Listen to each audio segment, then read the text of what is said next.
Good morning, everybody. Pastor Stitch, Narrow Path Christian Church, BC, Bay City, Michigan. Also the North Central Chaplain for Broken Chains, JC. Today is November 7th, 2023, and I am looking at, yes, you guessed it, Proverbs chapter 7. Proverbs chapter 7, and we're going to be looking at verse 21 through 23 today. The story of seduction.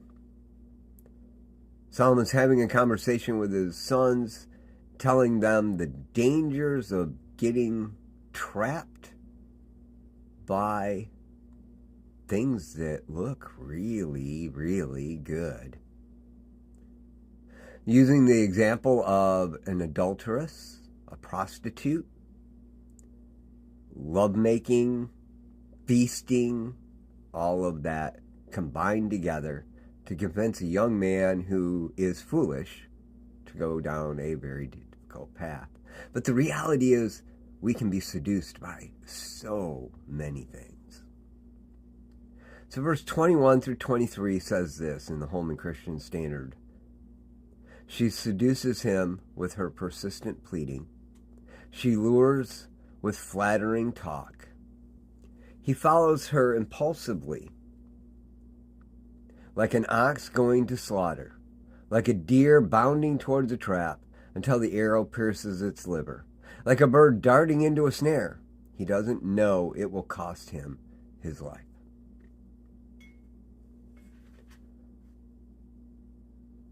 As I was looking at that, the ox, the idea of being lured with flattering talk and following and impulsively. And then it goes on to talk about that ox going to slaughter. You recognize that when you bring an ox to slaughter, you have to corral it, right? And you start out with this ox out in an open field where it has all the options in the world to get away. And you coax it, and you prod it, and you guide it until you get it to a place where it starts narrowing down. Narrowing down. Narrowing down.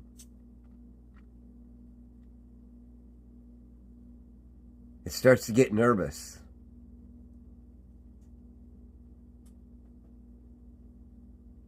Flattering talk.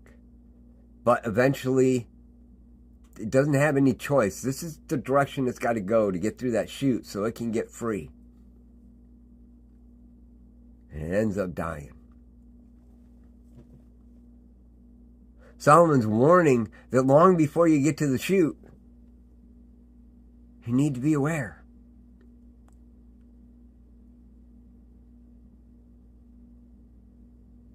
You can't just go running off thinking, I can see the other side.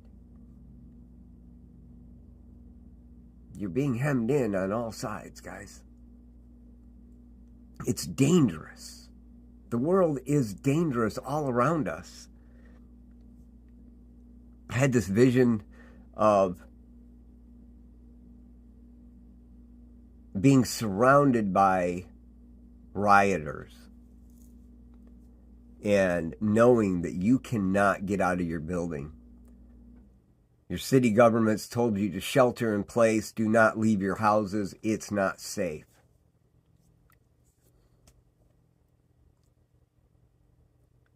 And you look out in your backyard, and there's nothing going on, so you go outside.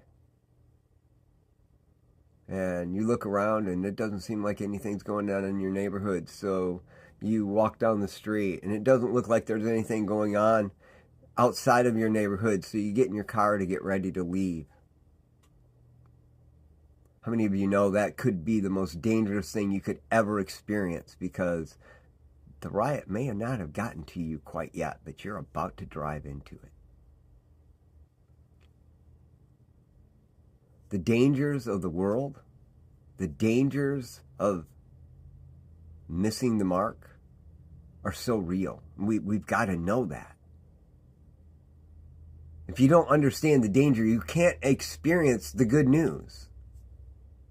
Right? I don't want to shelter in place. I want to go out into the world. I want to experience everything. I just want to get through that chute and get to the other side. Well, going through that chute is going to destruction. But if you shelter in place, the good news is that'll all be cleaned up in just a little while. And you get to live in the kingdom and under the protection of God. It's a bad analogy. I don't know how to free it up. But the reality is, if you don't understand that the dangers of this world are real, you can't appreciate the good news. You don't even need the good news. That Jesus said, believe in me, and I will send my advocate to live with you. My spirit, Jesus said, will dwell in you. I, Jesus, the Spirit, and God will live with you. That's the good news. You get the kingdom life right now. You get to get work done and cleaned up. And you get to understand what holy is so that you don't contaminate the forever kingdom later on. You get to learn what it means to live holy now because you don't want to contaminate what God is already giving you. That's the message. But we can be so easily seduced because we don't understand the danger. Solomon's trying to warn his sons. I guess that's what I'm doing for you today. Guys, I love y'all. Hope you have a great day. God bless.